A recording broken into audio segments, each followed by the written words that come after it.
What this race is going to boil down to is a person that, number one, has a proven track record, that's not afraid to answer the tough questions. Politics should not be purely transactional. It's about building relationships, and it's about finding common ground. That is the spirit that I intend to bring into the mayor's office. Bruce Harrell, Katie Wilson expressing their different approaches to the job of Seattle City Mayor, and that race is not quite settled yet with the election night numbers just coming in. What is settled? One Seattle City Council incumbent has been voted out. The incumbent city attorney is out. There's a new business tax system coming to Seattle and a whole lot more. We are tracking the early voting returns this week on Seattle News, Views, and Brews, your coffee break political podcast. I'm Brian Callanan. I am a host on the Seattle channel. The views expressed here are my own. And I'm joined by my friend and co-host, David Croman, City Hall reporter for the Seattle Times. David, I got to say, before we jump into elections, it's amazing to me how fast I had to switch from enjoying the World Series mode to running around to track local elections mode. The baseball season just always ends too soon for me. How about you?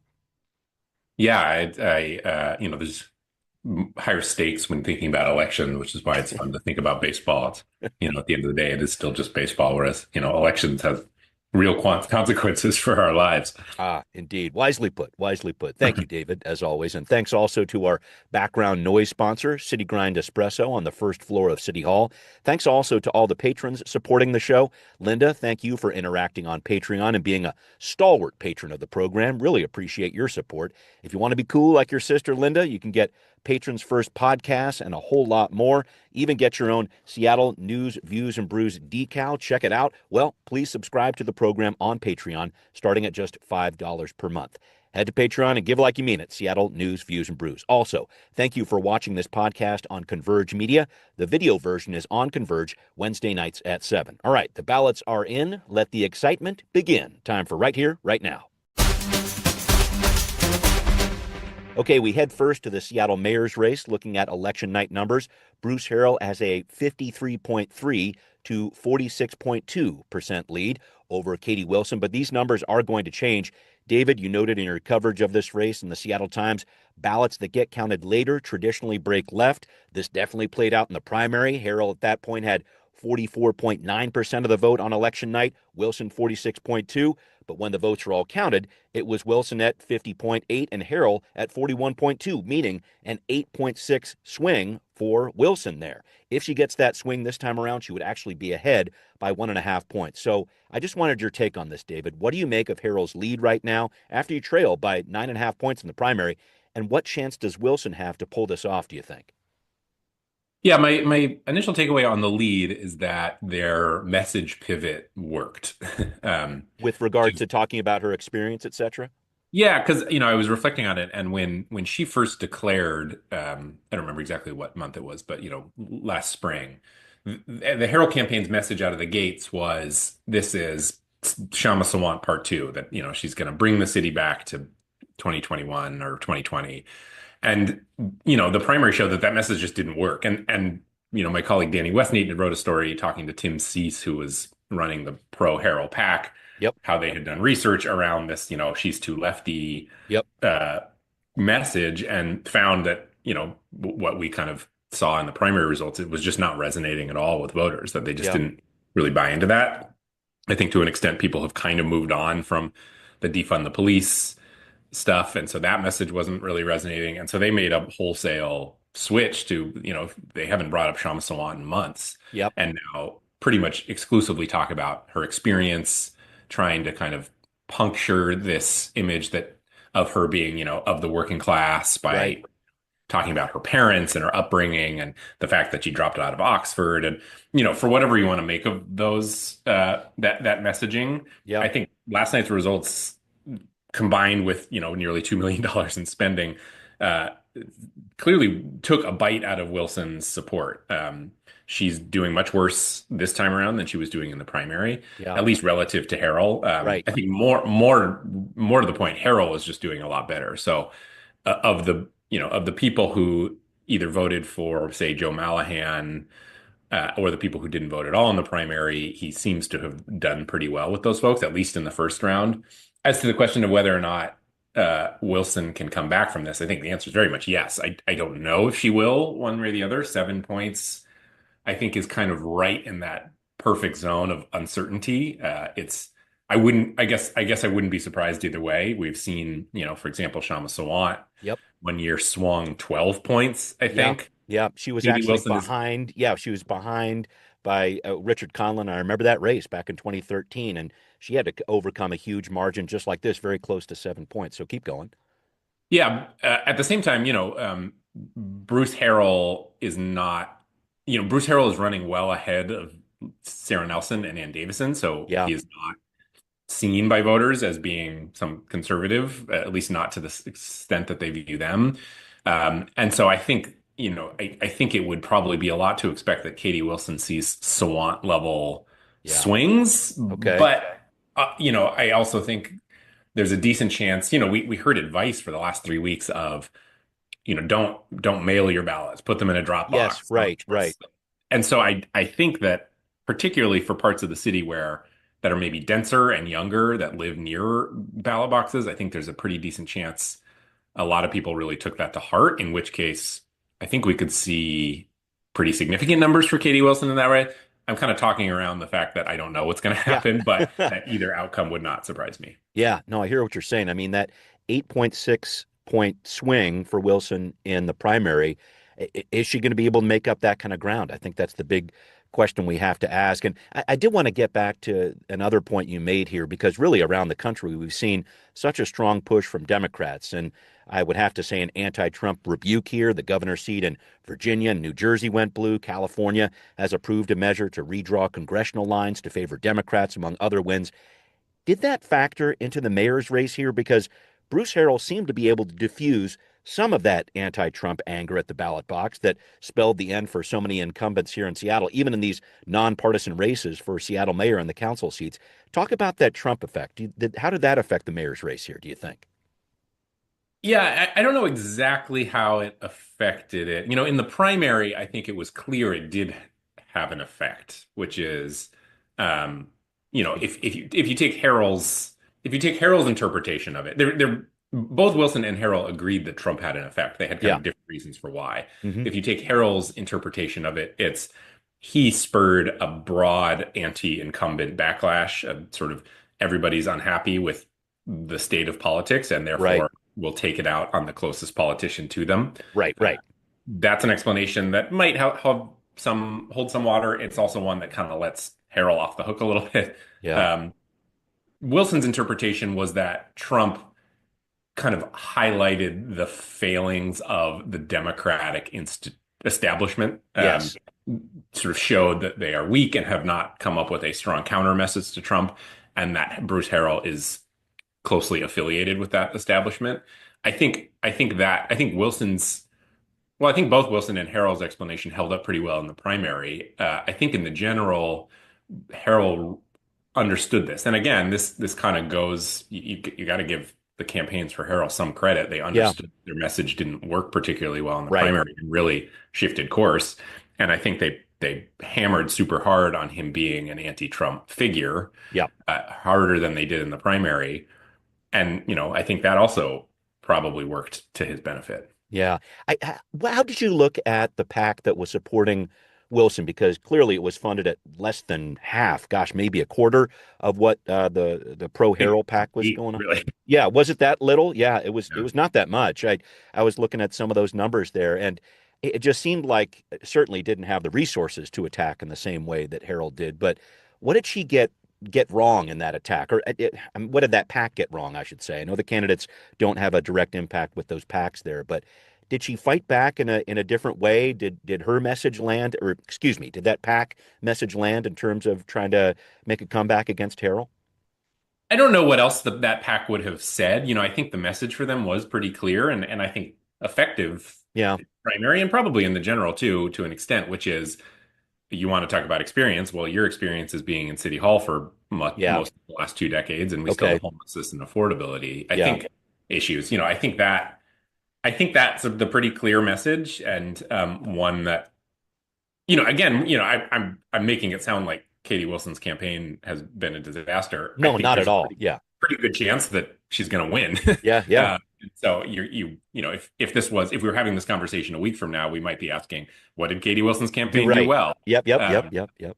and so, I think that message of Harold's experience is tainted is if you're running against an incumbent and trying to force a change in city politics, that is the Yeah. clear way to do it. I don't see any kind of failings as far as that particular message go. If there were failings, it's that Wilson at times, she's a very on the one hand, this on the other Yes, hand yes. Uh-huh. type of person, Hmm. which I think is why people like talking to her or looking to her for kind of interpretations on Yeah, the state of city politics before sure. she did this run. I think in the mayor's race, there were times when she was given opportunities to kind of give yes, no answers on things and didn't give them, or have a clear response to a Yeah, criticism and didn't quite have that ready to go. And yeah, then she would kind of refine it later and the response would be understandable. But in the moment, yep. I'm thinking of that KUW story that got a lot of attention where, they're talking about, the parental support, the fact that her parents helped out with Oh, childcare, right, and then right, right. some forms on the 990. And when I talked to her later, she had pretty good answers for those things that made Yeah. sense in the story that didn't really come through. And I think there were a few occasions like that. And so I think and the fact is she's never run for office before and has a Right. team that has never run a political campaign That's before. A right. campaign Yeah. manager has never done this before. And so Yep. I think there was a learning curve on their part. And whereas Harold's people, she's got Christian Sinderman backing Yep. him. He's like the Democratic consultant that you want to hire He's the guy. in Yeah. state. And so I think the primary took Harold's people by surprise, and in the general, I think they kind of flexed their muscles maybe a little bit better than Wilson did. Again, Yeah. I think if I had to bet, I kind of think Wilson is still the favorite in this Yeah. race, Me too. but it's really close. Yeah, it will be very close. All right, I want to look at some other local races here. No doubt about it, in District 2, the seat vacated by Tammy Morales earlier this year for the Seattle City Council. Eddie Lynn won that position over Adonis Ducksworth. Citywide Position 8, Alexis Mercedes Rink clobbered Rachel Savage, a vocal Trump supporter, and City Attorney Erica Evans gets the nod over incumbent Ann Davison, another registered Republican. And what I thought might be a closer race in Position 9 was really not, I guess I'd say. Dion Foster has ousted incumbent Sarah Nelson, the council president.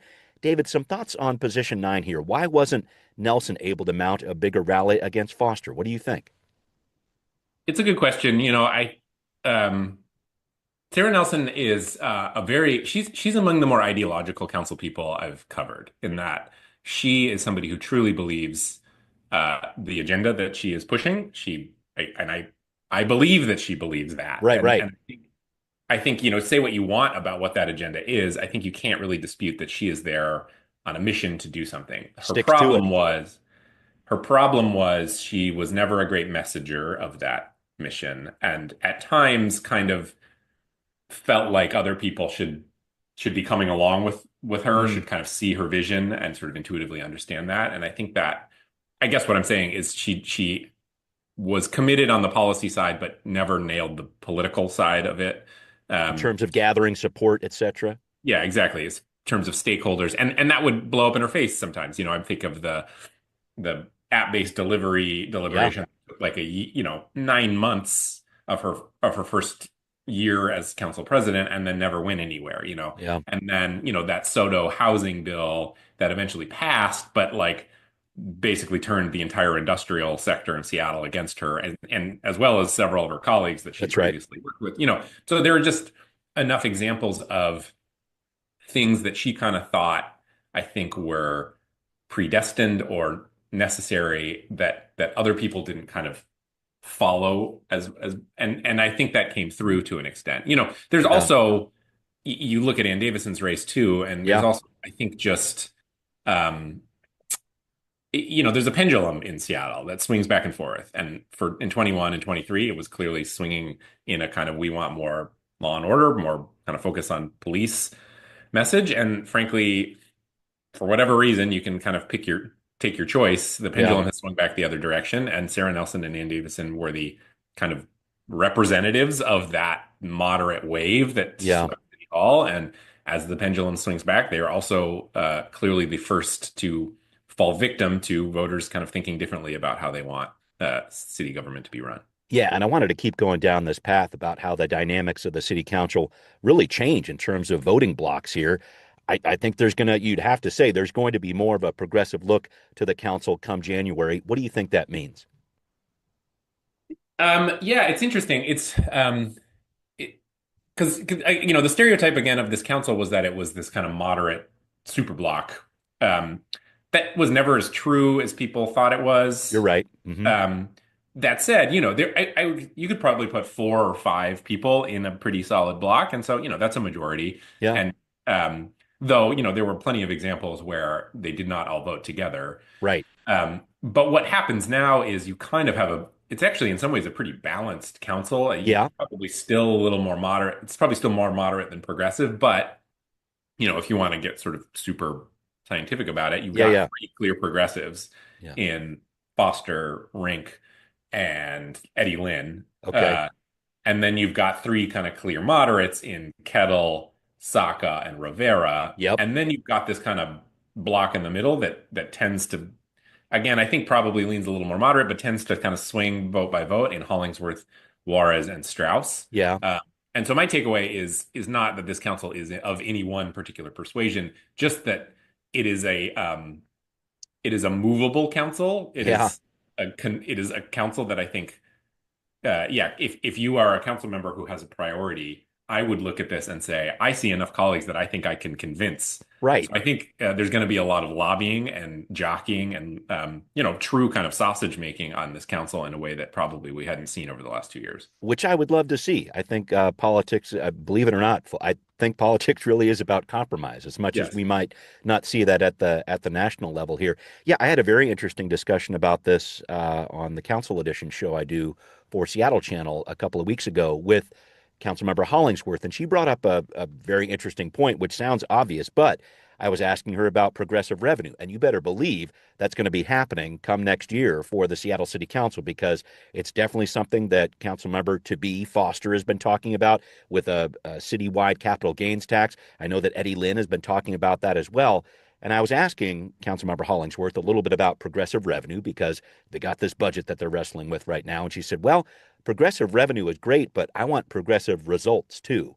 And so that really showed to me that I think there is a thirst for some of these progressive measures, but I think there's also this idea that, okay, we're a council that needs to be showing results. We can't just put these programs out there and expect that people will say, yay, you did that for progressive revenue. But if there isn't a result there, I think there's going to be some frustration. And do you have any thoughts about that? Because I think that with Councilmember Hollingsworth, that represents an interesting kind of middle ground, at least when she said that to me. No, I mean it's the trap I think of having a mandate or passing something to great affair and Yeah. then not totally delivering on it. I think back to, I mean, honestly, even Jumpstart or when that passed, Yes.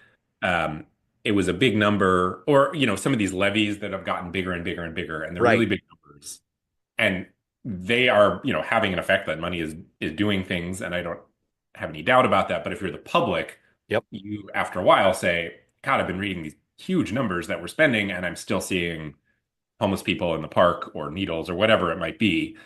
And so that is the trap, which is, say these progressives sweep in and they say, we're here to raise more money. Hmm. And then they do that. And then in a couple of years, people don't really feel a difference.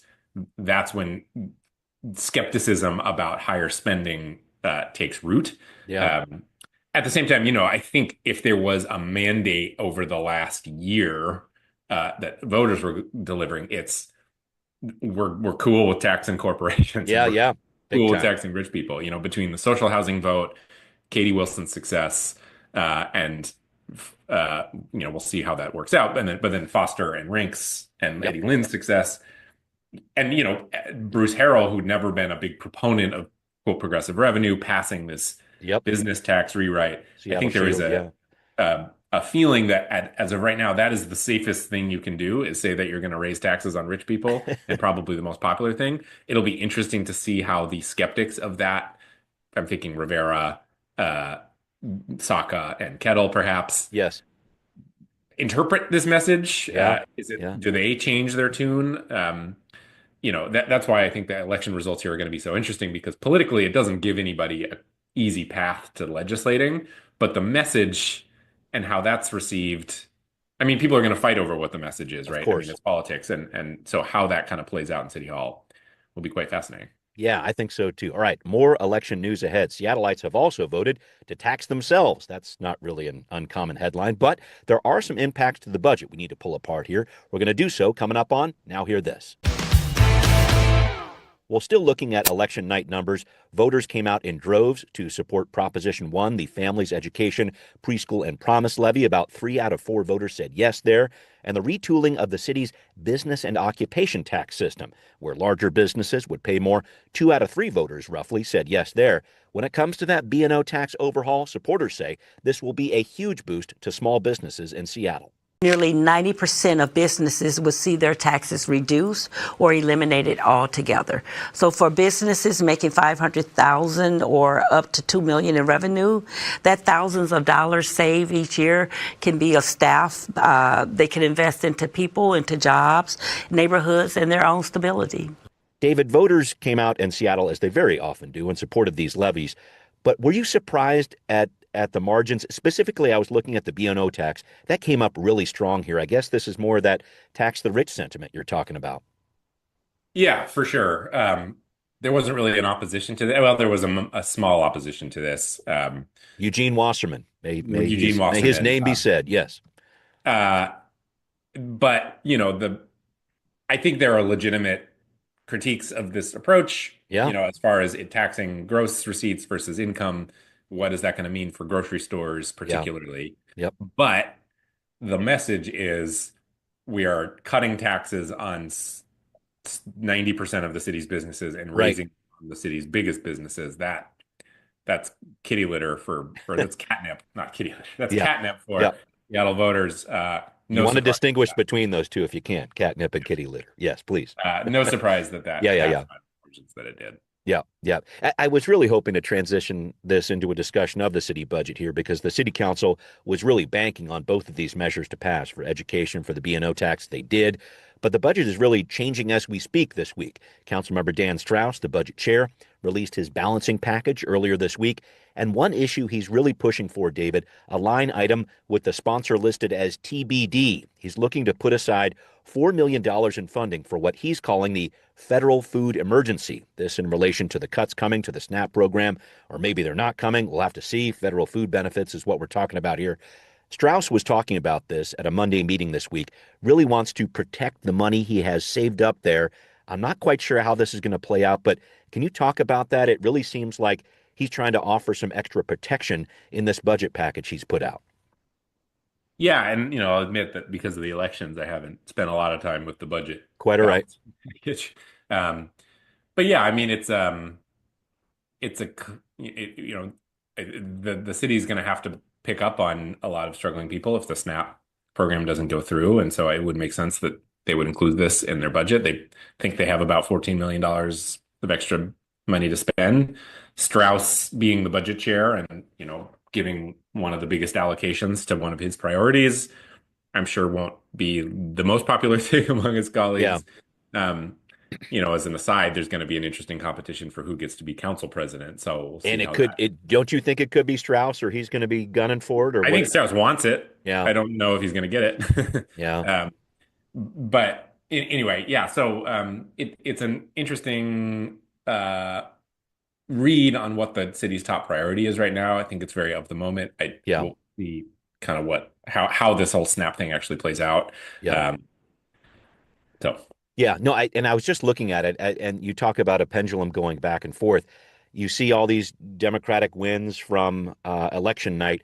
It almost seems to me, and I think Councilmember Strauss was talking about this too, like what paybacks from the Trump administration could be coming next. It's almost like we need to be putting more money aside here because we could be seeing more retribution, if you will, from the federal government coming. Do you see that dynamic at play maybe? Yeah, I think that's right. I don't entirely, I mean, if that's the case, I don't, he's also proposing to put more money away in the rainy day reserve. Yes, right. I don't know exactly what the thought is behind specifically dedicating this to one kind of priority in food rather than kind of setting aside a pot where you Yeah. can respond to these sorts of things. Because as we Yep. well Yep. know, the storylines out of the Trump administration change quite dramatically week by week. So Yeah. um, again, it's very of the moment. It feels like the SNAP thing is quite bad politically for Republicans, and Yeah. so Yeah. my guess is that it eventually does get funded. But that's just from an outside Yeah. perspective. Yeah. To what level we will have to see. All right. Well, coming up, another federal funding issue. Seattle is returning money to the federal government. What's happening here? Some more details coming up on What's Next. David, this headline was hidden a bit in the election coverage of the last week, but I thought it was interesting. You reported this in the Seattle Times. The Seattle Department of Transportation has to return about $4 million to the federal government on a project. What's up here?